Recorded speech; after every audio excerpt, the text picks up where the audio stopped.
Right. The next talk is by Nivan Wishers, and it is called Hierarchical Long-Term Video Prediction Without Supervision.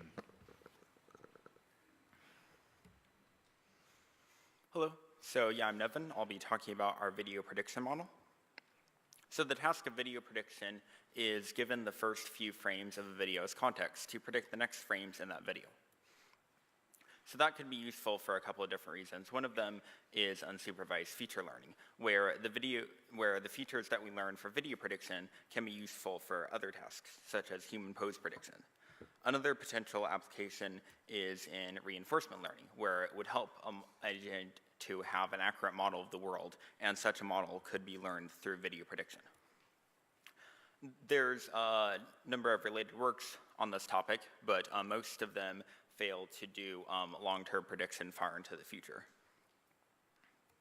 An example of a related work is the method by Chelsea Finn et al. That works by explicitly predicting the motion from one frame to the next. An example of a method that does do well on long-term video prediction is the previous work of Rubin Villages et al. And this method works by first encoding each of the input frames to get the human pose, the pose of the person in those frames, and then predicting what the pose will be in future frames. And then those pose predictions are decoded to get what the actual frames are going to be. The disadvantage of this method, though, is that it requires supervision in the form of having to have all of these human poses annotated in order to train each of the networks shown here. So for our work, we look at how we can take such a hierarchical long-term video prediction method and then train this without supervision. So in order to do this, at inference time, we take our first image and then encode it with an encoder network to produce a one-dimensional representation of this image. Then we predict what that encoding will be at the future time step using an LSTM. And finally, that prediction is decoded to get the prediction of the image frame. Notice that here our decoder takes in the first frame and the first encoding, so then the predictor network here doesn't have to represent information that is already contained in the first frame. So for the number of context frames that we have, this procedure is similar, where again the decoder is given the first image and first encoding, and the hidden state of the LSTM is passed through into the next time step. And at some point after there aren't any more context frames, instead of feeding in the output from the encoder on the image, we have to feed in the previous prediction of the LSTM network into the next state of the LSTM. So notice that here the network can learn its own encoding space to do these video predictions in. And also note that the predictions of the decoder are never fed back into the network, so errors that the decoder makes are not propagated onward. There are several methods that we can use for training this. One very simple method is to optimize the end-to-end loss on the frames that are predicted compared to the ground truth frames. However, this produces very blurry results because the decoder is going to output something blurry if the predictor network here is uncertain. To overcome this problem, it helps to split up the training of the decoder and predictor network. So here I show how the encoder and decoder can be trained at the same time, similar to how an autoencoder works. So in this method, the image is given to the encoder and then decoded again by the decoder, and we're just optimizing the L2 loss here. So this encourages the decoder to produce sharper predictions because here there isn't any uncertainty because it has indirect access to the ground truth image through the encoder. And then also the encoder, of course, will learn to produce encodings that can be decoded to recover the image.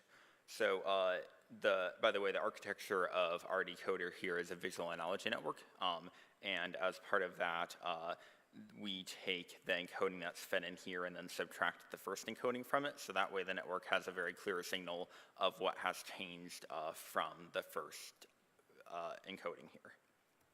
So also in this method, we train the encoder and predictor together So that way, we want the predictor network to be able to predict the next encoding in the sequence. So we just minimize the L2 loss between that predictor network and the encoder network. And again, here the encoder network is also trained, so that way the encoder can produce encodings that are easy to predict into the future. So this one shows the full method that I just described, where the encoder has to make a trade-off between making encodings that are informative enough to generate the image and also encodings that are easy to predict into the future. So in this way, the network learns what higher level space to put these encodings in order to make future predictions easy. One disadvantage of this training procedure, however, is that the L2 loss is still optimized between the LSTM network and the encoder. So it can produce blurry predictions in this encoding space that the decoder doesn't know how to decode. So to alleviate this problem, we can train this with an adversarial loss where all of the outputs from the predictor and also all the outputs from the encoder are fed into a discriminator network. And the discriminator tries to tell the difference between the two, while the encoder and predictor are both optimized to fool the discriminator. So this helps both because in this way the LSTM network will be encouraged to make high quality predictions so that can fool the discriminator, and those will probably be ones that the encoder can be able to decode easily. And also, the LSTM network will be motivated to make predictions that change over time, or else the discriminator network will know that they are not valid ones. So to present our results, we experiment on the data set shown here. There's a shapes data set that we created with simple objects moving around, and also the popular humans 3.6M data set. For baselines, we used the one from Chelsea Finn presented earlier, and then also method from Denton and Fergus also presented in this conference. So on our shapes data set, we find that the predictions from ours here can produce some clear predictions up until about 1,000 frames into the future, where the method from Finn et al. Disappears or gets blurry over time. To measure this quantitatively, we create some simple heuristics to measure if the shape with the correct color is present in our last frame. We find that in ours that happens about 97% of the time, where in the baseline it happens about 25% of the time.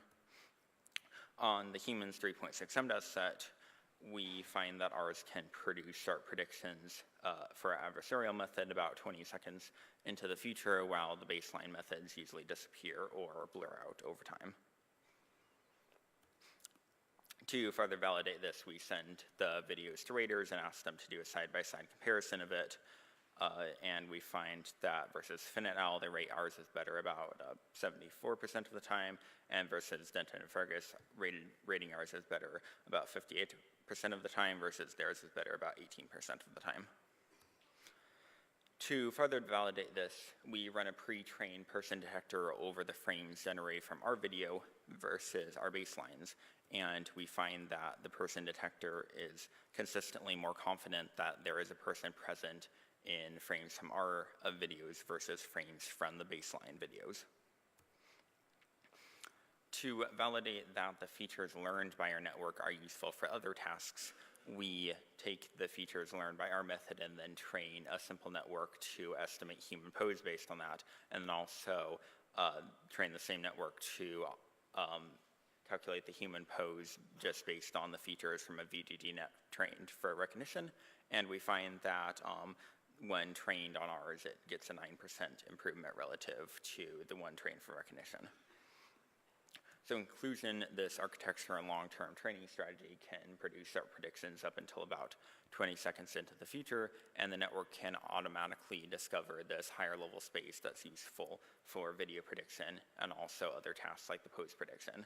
So for future work, it might make sense to try other methods in this higher level space, for example, the previous work by Mohammed. And thanks for your time, and I think that there's time for questions now, and also you can come to my poster at number 131. And on GitHub, we have the code for this method, and you can scan this for the paper and more.